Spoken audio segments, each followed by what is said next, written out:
1970, l'ouverture d'une nouvelle décennie aux 24 heures du Mans, et après la protestation silencieuse qu'on avait appelée donc de Jackie X en 1969 lors du départ, je vous en parlais dans la vidéo de la semaine dernière, on a officiellement abandonné le départ type Le Mans, et c'est bien par un départ lancé tout à fait standard que débute cette nouvelle édition des 24 heures. Pour la première fois de son histoire, Porsche va remporter Le Mans, en véritable surclassement en fait, parce que sur les 16 voitures qui ont terminé la course, 12 d'entre elles appartenaient à la firme de Stuttgart, une victoire éclatante accompagnée également d'un triplé. Un an après avoir perdu la victoire pour seulement 120 petits mètres, c'est une très très bonne revanche pour la marque allemande. Hans Herrmann et Richard Attwood rentrent donc dans l'histoire comme étant les premiers vainqueurs au volant d'une Porsche aux 24 heures du Mans.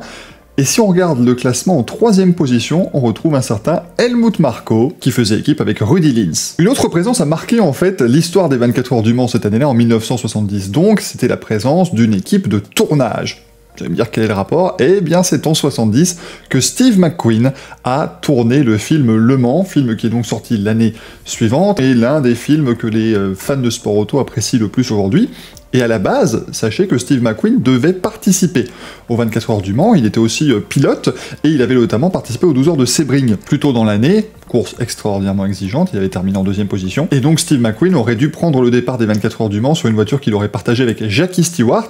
Pas mal quand même hein, de faire appel à un champion du monde de Formule 1, mais malheureusement les assureurs de la star hollywoodienne n'ont pas du tout accepté qu'il prenne autant de risques, et donc ils ont empêché sa participation. Il faut savoir que Steve McQueen était déjà l'une des grandes stars du cinéma de l'époque, donc forcément, lui laisser piloter une voiture de course pendant 24 heures sur un circuit qui n'est pas forcément le circuit le plus sûr du monde, c'était pas une bonne idée pour les assureurs de l'époque en tout cas. On avait quand même une voiture qui était engagée en course par la société de production pour les besoins du film, donc qui a tourné des images pendant l'épreuve. Elle a d'ailleurs fini la course, mais comme elle devait s'arrêter tous les 3 ou 4 tours pour recharger les caméras et pour faire pas mal de petites choses, elle n'a pas parcouru assez de distance pour être classée à l'arrivée. C'est pour ça qu'on la retrouve pas dans les classements officiels. Mais en tout cas, si jamais, n'hésitez pas à essayer d'aller voir ce film, hein, parce que c'est vraiment une pépite. Il faut savoir qu'ils ont ensuite privatisé les circuits pendant des semaines après l'épreuve pour faire le maximum de prises de vue avec une 40aine de pilotes réels aussi. Vraiment beaucoup de travail pour un très bon résultat. Les années 70 ont donc donné le coup d'envoi des victoires Porsche aux 24 heures du Mans, avec 5 victoires dans cette décennie, en 70 donc bien sûr, mais aussi en 71, en 76, en 77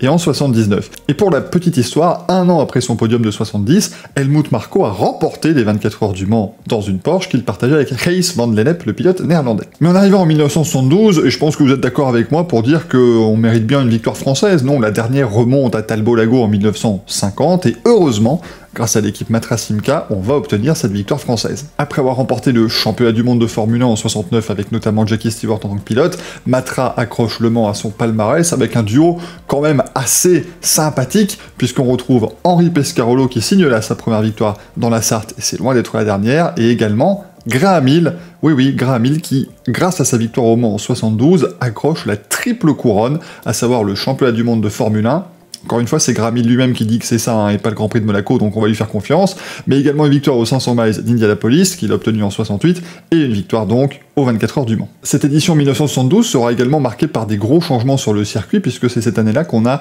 construit les virages Porsche à la fin du tour. Il remplace en fait une section qui était à l'époque ultra rapide, qui s'appelait la section de Maison Blanche, avec un virage très rapide justement, mais ça devenait évidemment très dangereux avec les prototypes de l'époque qui commençaient quand même à être de véritables machines de guerre. Malheureusement, cette édition sera également endeuillée le dimanche matin par le décès de Joe Bonnier, un vétéran bien connu notamment également des paddocks de Formule 1, qui s'est malheureusement tué dans un accident dans la portion entre Mulsanne et Indianapolis. Pescarolo et Matra s'imposeront au total 3 années de suite dans la Sarthe, puisqu'après sa première victoire avec Graham Hill en 72, il accrochera 2 autres succès avec Gérard Larousse en tant que 2e pilote, et on devra attendre pas très longtemps pour une nouvelle victoire française en 1978. L'Alpine Renault A442B, absolument mythique et magnifique, était pilotée cette année-là par Didier Pironi et Jean-Pierre Josso. Cette victoire fut accueillie par beaucoup d'enthousiasme par la foule, vous vous en doutez, et aussi par le constructeur qui courait depuis plusieurs années après sa victoire aux 24 heures du Mans, et Renault ayant obtenu son objectif, eh bien ils ont décidé de quitter la scène de l'endurance pour se focaliser sur un autre championnat du monde dans lequel ils sont engagés, à savoir la Formule 1,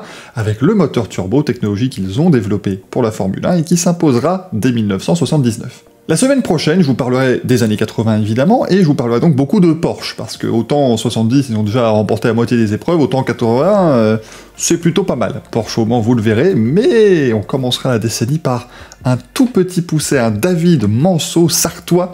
qui va aller combattre les Goliaths de Stuttgart. Ce sera très intéressant, je vous dis à la semaine prochaine. Ciao ciao.